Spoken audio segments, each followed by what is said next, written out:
शिव शक्ति की जर्नी में आप सभी का स्वागत करती हूँ। आप सभी को मेरा प्रणाम।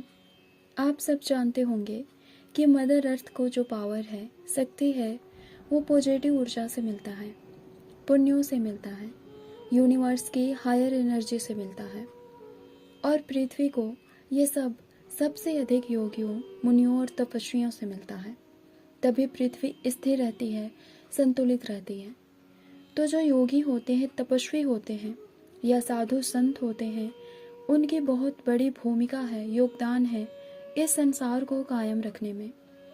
इस अर्थ पर रहने वाले जो भी हैं, वो कोई पुण्य का कार्य करते हैं तो उनके पुण्य का आधा भाग मदर अर्थ को चला जाता है, पृथ्वी को मिलता है। इसका रीजन है कि हम मनुष्य हैं, हमें जीने के लिए भोजन की आवश्यकता है और जो जीव हैं उन्हें भी भोजन की आवश्यकता है। इस संसार में रहने वाले सभी जीव को जीने के लिए भोजन की आवश्यकता है। सभी को उसी से शक्ति मिलता है, बल मिलता है। बट मदर अर्थ को क्या चाहिए? जिससे मदर अर्थ को स्ट्रेंथ मिले, पावर मिले, वो बैलेंस रहे। मदर अर्थ को केवल पॉजिटिव एनर्जी चाहिए।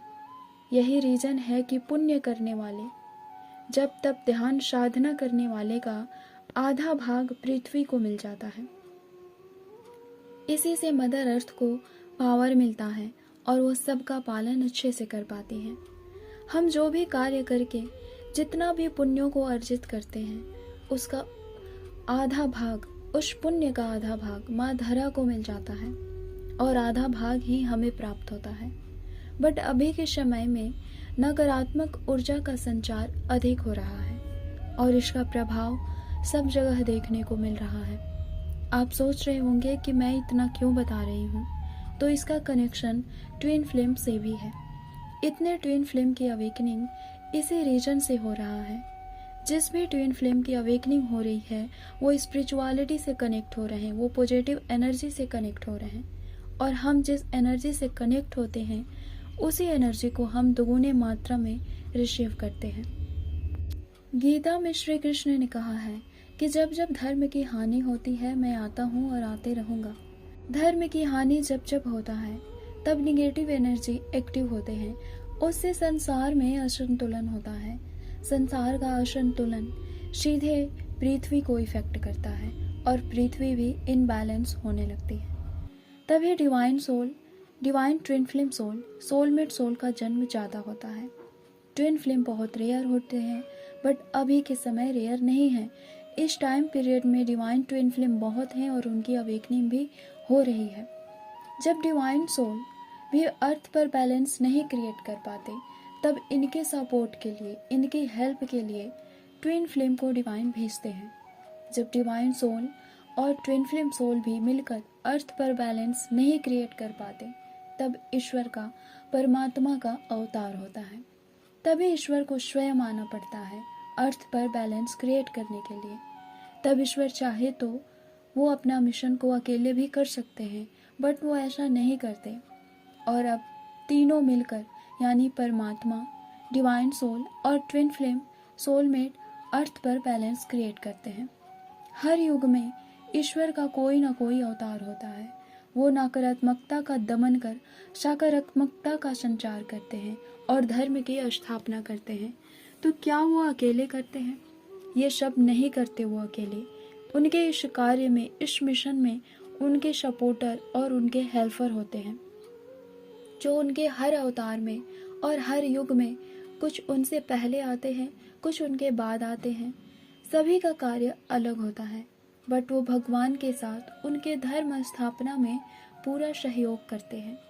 तो वो लोग कौन हैं जो धर्मा वॉरियर कहे जाते हैं? जैसे एक भगवान ही हर बार अवतार लेते हैं, उसी तरह उनके सहायक भी हर बार अवतरित होते हैं। ये कुछ डिवाइन सोल होते हैं, ट्विन फ्लेम होते हैं, कुछ सोलमेट सोल होते हैं।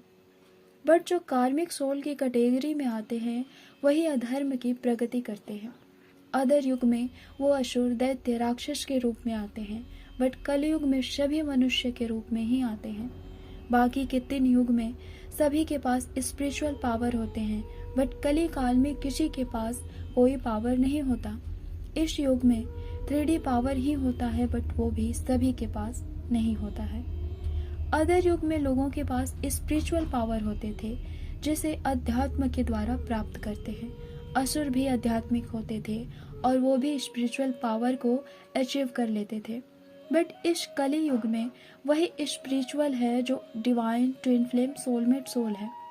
बट इनको भी कोई पावर दे के नहीं भेजा जाता है।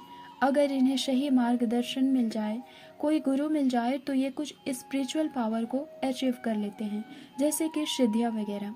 बट इस युग में वो पावर, वो विद्या, वो ज्ञान किसी को नहीं मिलता जैसे कि अदर युग में मिलता है।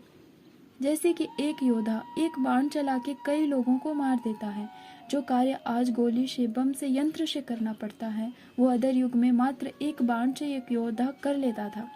एक ऋषि केवल एक संकल्प से किसी को भस्मीभूत कर सकता है। तो मेरा इतना कहने का यही मतलब है कि वो लोग कोई और नहीं होते हैं, उन्हें अलग हम समझते हैं। वो सोल इस युग में भी हैं, उस युग के असुर दानव भी इस युग में हैं, बट सभी मानव रूप में हैं।